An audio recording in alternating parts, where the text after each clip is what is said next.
A polícia prendeu 4 funcionários de um restaurante de Campos do Jordão suspeitos de desviar dinheiro do estabelecimento.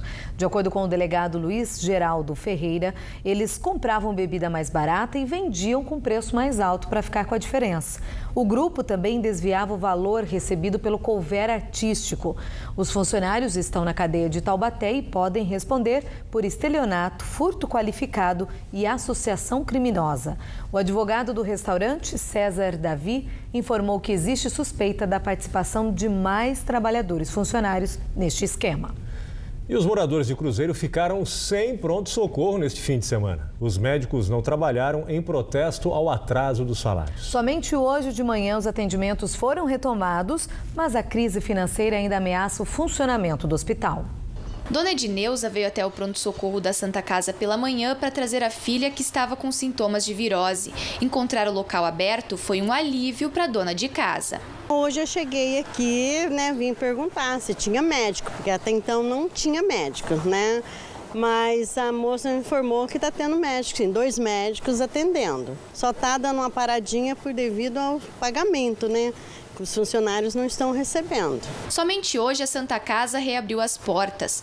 Durante todo o final de semana, os atendimentos de emergência, internações e serviços nas áreas de clínica médica, pediátrica e cirúrgica estavam suspensos. Somente a maternidade e a UTI continuaram em operação. Eu acho que precisa ser feito alguma coisa em prol da Santa Casa mesmo, porque as pessoas precisam desse atendimento, pronto-socorro, atendimento de emergência, Então a gente espera que a situação melhore. Se a gente precisar de um atendimento, não tem, Precisava fazer um raio-x, não tinha. Então isso é ruim, porque não só Cruzeiro, como Lavrinhas, Passa Quatro, se não me engano, também atende aqui.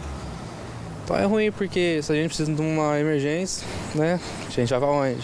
Todos os dias, o hospital recebe pacientes de 10 municípios da região.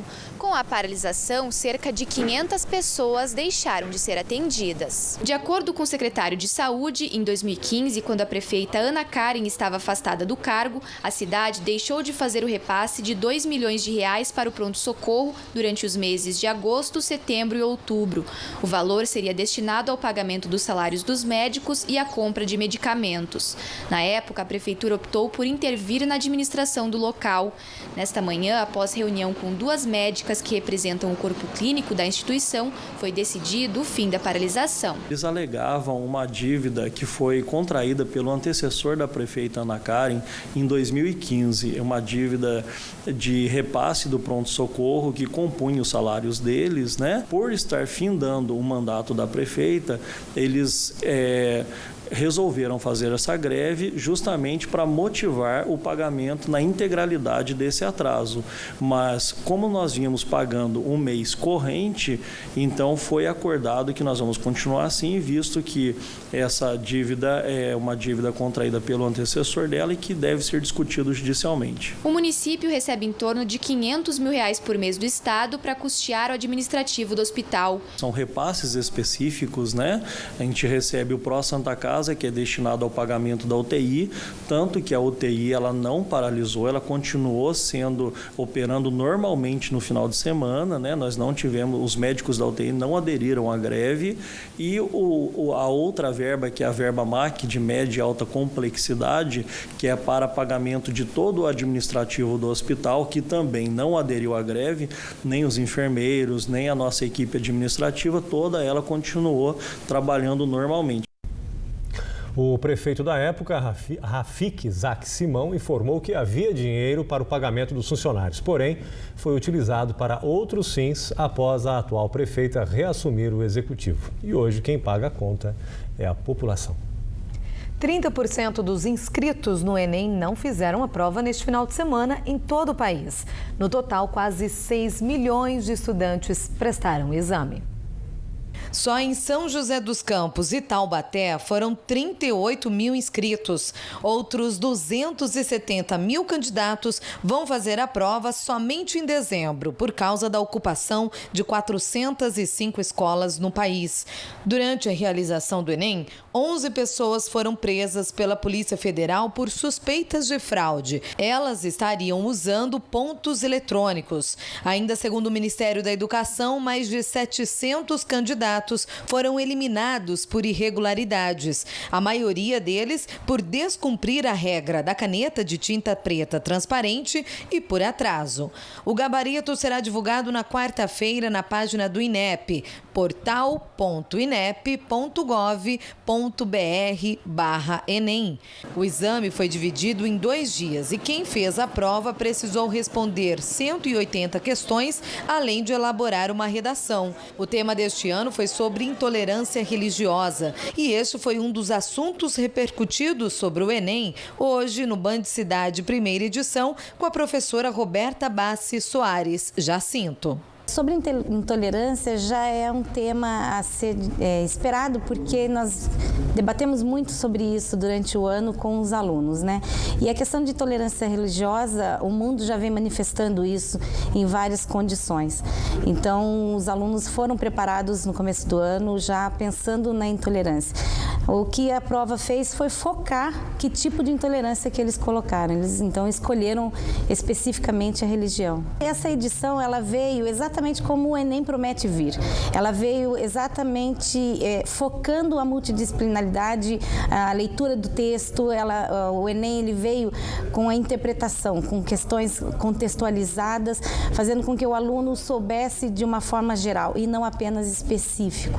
Ela veio, o Enem desse ano ele veio com textos bastante incisivos em relação a várias disciplinas. Então, o aluno não podia vir focado apenas num conteúdo. Ele tinha que ter uma grande interpretação, ele tinha que ter entendimento, muita paciência.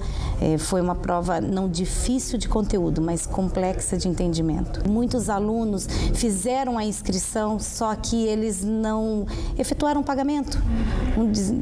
Então, outros ficaram com medo, outros ficaram com essa preocupação, essa situação de que uma parte foi cancelada.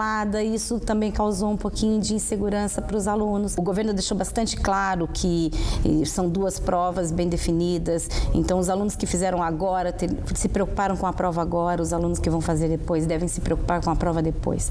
Então isso o governo deixou bastante claro, cada um no seu momento, então acho que não vai interferir em momento algum.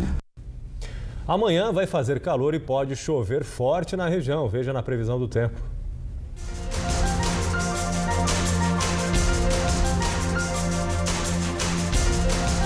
Na Serra da Mantiqueira, a terça-feira vai começar com sol. No decorrer do dia, as nuvens aumentam e provocam pancadas de chuva. Em Campos do Jordão e São Bento do Sapucaí, máxima de 20 graus. No Vale do Paraíba, novas áreas de instabilidade devem se formar ao longo do dia e podem ocorrer pancadas de chuva com trovoadas e até queda de granizo. As temperaturas ficam elevadas. Em Queluz e São José dos Campos, máxima de 28 graus. Em Aparecida, faz 29 graus amanhã. No litoral norte também há previsão de pancadas de chuva com potencial para transtornos. Em São Sebastião e Ubatuba, os termômetros oscilam entre 20 e 29 graus. Hoje em Taubaté as nuvens predominaram, mas o sol apareceu e elevou a temperatura. Fez 27 graus na cidade. Amanhã o céu fica parcialmente encoberto com o predomínio do sol e pancadas de chuva à tarde. A máxima sobe para 28 graus. Em Cunha, a terça-feira vai começar ensolarada. À tarde, as nuvens aumentam, provocando chuvas com trovoadas. Mínima de 15 e máxima de 28 graus. Em Ilhabela, predomínio do sol de manhã e pancadas de chuva à tarde. Mínima de 19 e máxima de 31 graus. Ondas de 1,60 m de altura e ventos acima de 6 km por hora. No próximo bloco, Taubaté define técnico para a Série A2 do Paulista. E também a aula show do Masterchef Eric Jacan no Festival da Banana em Ilhabela.